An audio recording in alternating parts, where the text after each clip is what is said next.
Joining us now is Lori Vallow's uncle, Rex Connor, and murder victim Tylee, the 17-year-old, their aunt, Annie Cushing. Annie, thank you for joining us.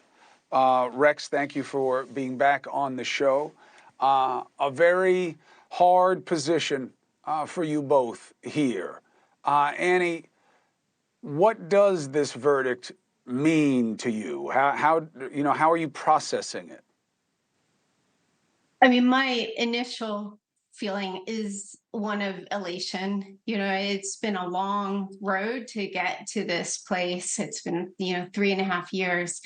So I'm definitely relieved that the jury came back with guilty verdicts on, as you said, on all 6 charges. I mean, that's the predominant emotion.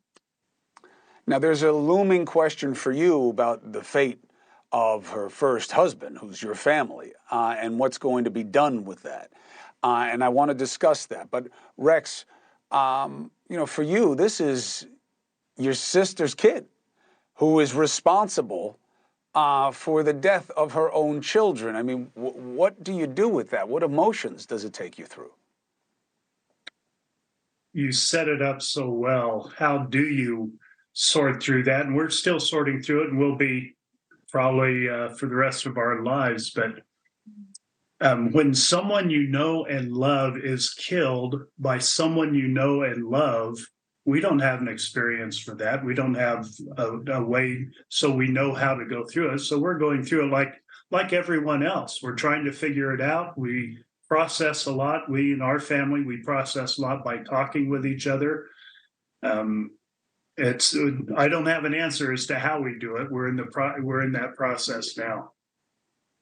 The blessing is that you have one another. My understanding of the kinship here, this is a bizarre situation, but everybody's going to suffer in life. Everybody's going to go through loss. And when you have family to share it with and to help cope, it can make all the difference. Rex, what is your level of interest in Chad Daybell's trial in a year or so, and what will it mean to you if he goes all in with the theory that it was all Lori Vallow? Since it's out of my control, I'm not too concerned about how he chooses to defend himself. I think the prosecution will do an equally excellent job as they did in Lori's trial and have everything laid out for the jury the way they did here. I'm sure there's other information we haven't seen yet.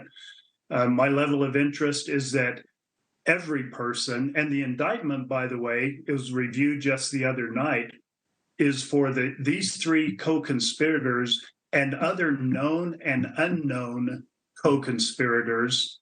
So our wish is that everyone that had a part in this horrific slaughter of these 4 people get the full extent that justice can serve in this life. So my interest in Chad's trial is just that. Annie, do you believe that Lori Vallow was involved in the death of her first husband? Are you talking about Joseph Ryan, my brother, her third husband? Yeah. Yes. I do. And I'm not just saying that because I have a vested interest. Someone passed on the 122 photos from the day of his welfare check, and there are signs of suspicious activity. It looked like he was packing for a trip. He had a girl's duffel bag and a girl's iPad cover. There were women's sunglasses on his bathroom counter. There was hair dye that had been activated but never used. And there were just a lot of suspicious elements, because when I asked Tylee, when the last time I saw her, when she had last seen her dad, she said it had been a year, but Lori said in the police report it had been 2 years. So why would he have been packing girls' things along with his stuff? So I do hope that they open a real investigation into his death. Hey, thank you for watching. Please go to newsnationnow.com newsnationnow.com, and you can find News Nation on your television provider. And don't forget to click the red subscribe button down below. Then you will get more of News Nation's fact-driven coverage.